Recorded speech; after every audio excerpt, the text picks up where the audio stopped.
This ship was its first cruise from England to New York. The flight supervisors replaced Second Officer David Blair with his colleague, Charles Lightoller, who was distinguished by his experience in the field of long-distance voyages across the Atlantic. The decision to exclude from the first voyage of the Titanic angered David Blair, who did not hesitate to leave the place, committing a catastrophic mistake that cast a shadow over the future of the ship, which is impossible to sink. As he hastily left, David Blair forgot to hand the key to his binoculars cabinet to his colleague Charles Lightoller.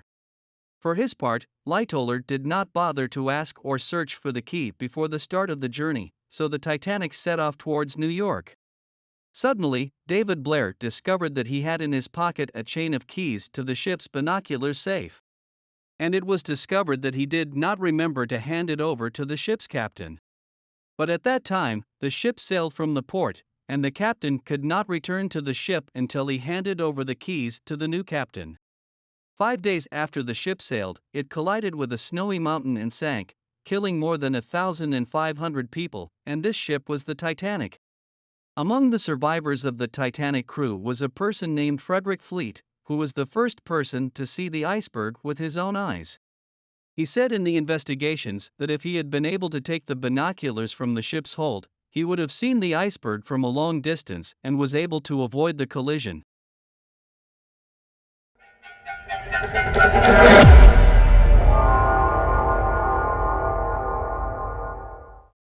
The maker of the Titanic is Thomas Andrews, who is considered one of the most important businessmen and a prominent designer of the latest large ships, which were prominent in the past, known for his ingenuity in design. He was born in 1873 AD. He died in 1912 AD. He held several prestigious positions, most notably the construction manager for the Harland and Wolff Shipbuilding Company. He was present during the shipwreck and was one of the victims of the disaster. Thomas Andrews. When designing the Titanic, he challenged God Almighty to sink it, and said that God could not sink it, as it was one of the ships that were equipped with the latest modern technologies that were present at the time. The name Titanic, which means genie, was not an exaggerated name in naming that ship, as it was characterized by 3 characteristics that were not available in other ships, which are huge, unsinkable, and luxurious. The size of the giant ship weighed 52,310 tons, and its length was 882 feet, and its width was 94 feet. In order to imagine the size of this hugeness in another way, the ship can be equivalent in height to the height of a building consisting of 11 floors, in addition to its great length, which may be equivalent to 4 groups of adjacent buildings, and its inability to sink. The Titanic enjoyed a high degree of luxury, not previously available to any passenger ship, and you can imagine the extent of this luxury and magnificence if you know that the price of a first-class ticket for this ship may exceed the income of any member of its crew throughout his life, even if the second and third degrees are less than luxurious. But they are considered one of the best and finest travel halls than their counterparts in other ships. Simply, the Titanic was a moving palace. Above the water, the first-class stairs, the glass dome, the cafe, the ship of the wealthy, landmarks that contributed to the ship deservedly deserves the title of the palace ship. The Titanic included on its back a group of wealthy England and America, and fate had chosen them from here and there, to bring them together on this journey. The Titanic began its journey with joy and sweet wishes, and its journey across the ocean continued in this way for 4 full nights, so everyone on it enjoyed the most beautiful times. Unleashed on it after its crew was assured of its worth in wading the sea during the previous 500 miles. As for the ship's captain, 62-year-old Captain Edward Smith, he was the happiest of those on it. On April 14, 1912, the 5th day of the ship's voyage, dangers began to lurk in the giant ship and its gentlemen. From noon until the end of that day, the ship's radio room received many messages from some ships passing by the ocean, and from the Naval Guard units indicating that the ship was about to enter an area of icy waters off the eastern coast of Canada. The wireless had received some messages and did not inform them to the crew of the ship because they were indifferent to them, in addition to their belief from their previous experience, the scarcity of ice formation in this area of the ocean in the month of April, as they were all very confident in their giant ship, the Titanic, as it seemed to them too big for something to stand in its way. So what do they care about packing with some pieces of ice? Their way. But after dark, specifically at 9 o'clock in the evening of the same day, the temperature began to drop significantly, which made Captain Smith realize that the ship was indeed approaching an ice area. But despite that, he did not show much interest in this matter. All he did was give orders to inspect the water tanks, for fear that the water had frozen in them, as reported by the ship's observer, Frederick Fleet, to tighten control and report any huge ice blocks that might appear to him.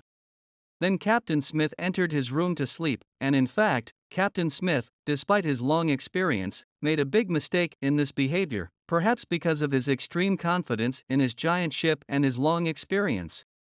The most exciting thing about this story is that the Titanic received warnings from several ships warning it of the presence of huge numbers of ice blocks in the northern part of the Atlantic Ocean, including the warnings of the ship Messiah, which warned it severely about the danger of sailing at night due to poor visibility. But it was clear that those warnings were ignored by the Department of Wireless Communications, so that fate strikes its blow, and perhaps there were different chances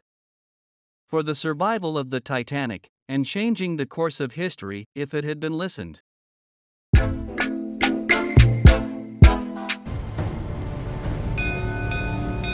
At about the middle of the same night, while Fleet, the ship's observer, was drinking some warm drinks, perhaps to remove the bitter cold from him at this time, suddenly Fleet saw a dark shadow located directly in the path of the ship, and in a few seconds this imagination began to increase significantly until Fleet was able to identify it. It is an iceberg. So Fleet quickly sounded the alarm several times to wake the ship's crew, as he contacted the officer on duty and told him that there was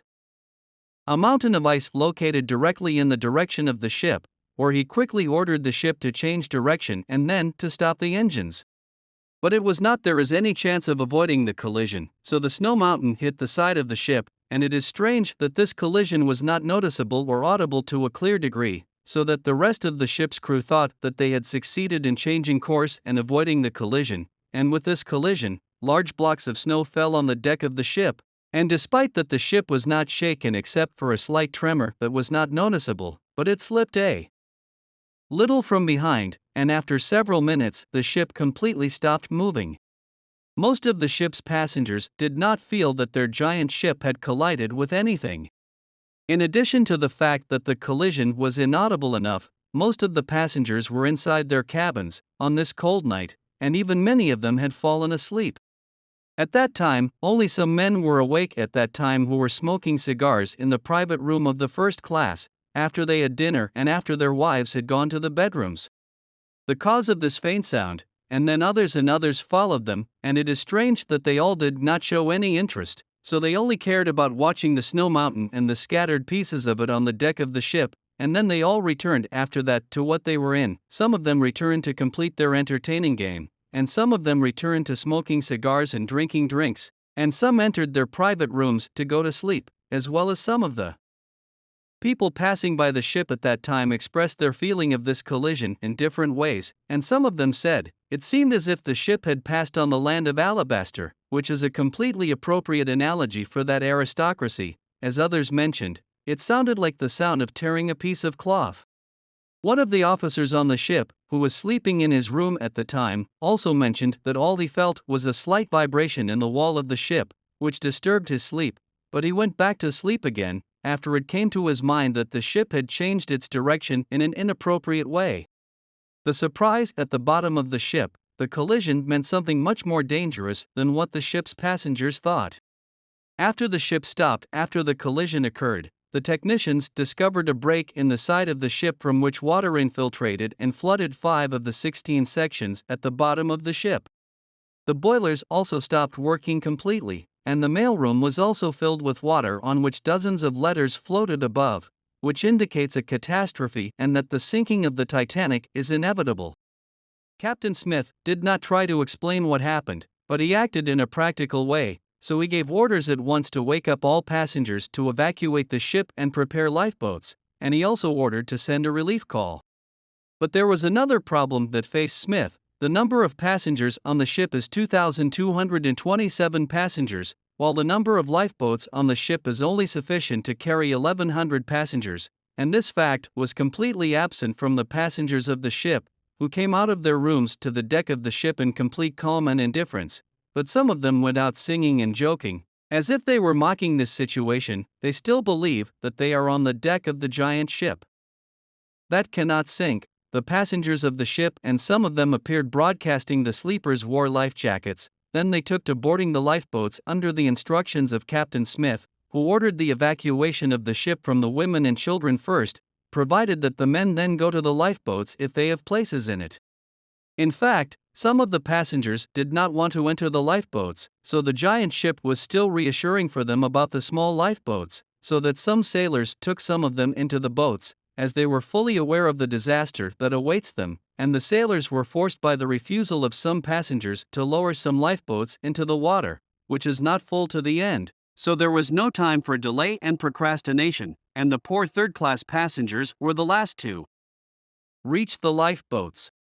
where they live in the lower rooms of the ship, and some of them remained waiting at the bottom of the ship, not knowing what to do, despite their knowledge of the existence of a catastrophe on the deck of their ship.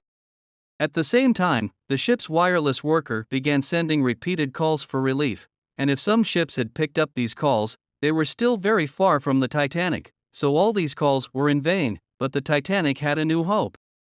Just 10 miles away, there was another ship, the Californian, which could have reached the stricken ship in minutes, and rescued its passengers from the disaster that threatened them, but unfortunately no call for relief reached the Californian.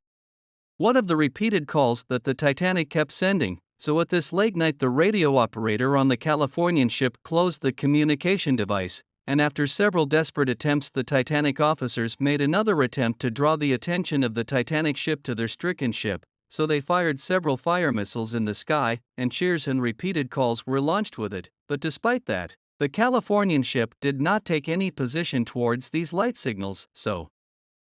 it did not occur to its crew that the Titanic was in danger, and it sends these signals for help, and therefore the Californian ship went on its way, not interested in these signals, and gradually moved away from the Titanic, and after with it the last hope to save the ship.